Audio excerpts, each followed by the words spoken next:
West টেক্সাসে আছি আমি এখন। এটা অনেকটা নিউ মেক্সিকো দিয়ে এল প্যাসো দিয়ে I-10 ধরে স্যান অ্যান্টনিওর দিকে যাওয়ার রাস্তা। তো ওখানে কিছুক্ষণ থামলাম, থেমে এই সুন্দর একটি দৃশ্য গ্রহণ করছি আপনাদেরকে দেখানোর জন্য। রুক্ষ দুর্গম ওয়েস্ট টেক্সাস। ওই যে দেখেন পিছনে বড় একটা পাহাড় দেখা যাচ্ছে। এখানে অনেকটা, যদিও টেক্সাসের অনেক সুন্দর সুন্দর জায়গা আছে, কিন্তু ওয়েস্ট টেক্সাসটা অনেকটা Arizona, New Mexico, part of Utah এদের মতো দেখতে। তো এখানে থামলাম, দেখেন বিকট, আসলে এটা হিল বলা চলে, ঠিক মাউন্টেন বলা চলে না, পাথুরে পাহাড়, খুব চমৎকার দেখতে। এই যে এখানে গাছগুলি দেখতেছেন, এগুলি মরুভূমির উপযোগী গাছ।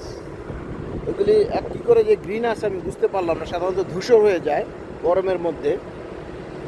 তো বাইরে প্রচণ্ড গরম, এখানে হলো থেমে চিন্তা করলাম যে একটা ভিডিও করা যাক, ভিডিও করে আপনাদের সাথে শেয়ার করি। আমি আর কথা খুব একটা বাড়াবো না, চতুর্দিকে সুন্দর পরিবেশ, আই লাইক ইট। তো আবার যাত্রা শুরু করব।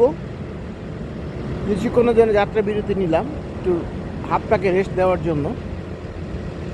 এই যে আমেরিকান ট্রাভেল করছি, এটা খুব আনন্দ পাচ্ছি এবং আমার জীবনটা সার্থক। এত বছর আমেরিকাতে ছিলাম, আমেরিকাকে দেখা হয় নাই, এখন সুযোগ হয়েছে, সময় হয়েছে, বিত্তবল কিছুটা আছে, সেই জন্য ঘুরে ঘুরে দেখছি আমেরিকাকে।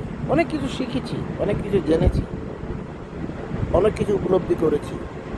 আমেরিকা যে পৃথিবীর একটা শ্রেষ্ঠ দেশ, এটা শুধু তাদের যে সম্পদ আছে সেই জন্য নয়, এদের বুদ্ধিমত্তার জন্য, এদের ক্রিয়েটিভিটির জন্য, এদের শৃঙ্খলার জন্য তারা এই দেশটাকে এত উন্নত করতে পেরেছে। এদের থেকে আমাদের অনেক কিছু শেখার আছে, এদের থেকে আমাদের অনেক কিছু জানার আছে। মানুষ দেখে শিখে, বুঝে শিখে। আমরা বাংলাদেশিরা তাদের ভালোটা গ্রহণ করি না, আমরা গ্রহণ করি খারাপটা।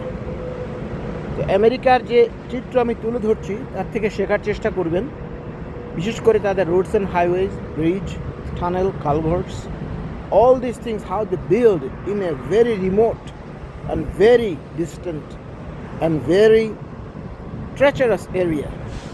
That is something to learn, that is something to understand. এই বলে আপনাদের সবার থেকে বিদায় নিচ্ছি। আল্লাহ হাফেজ।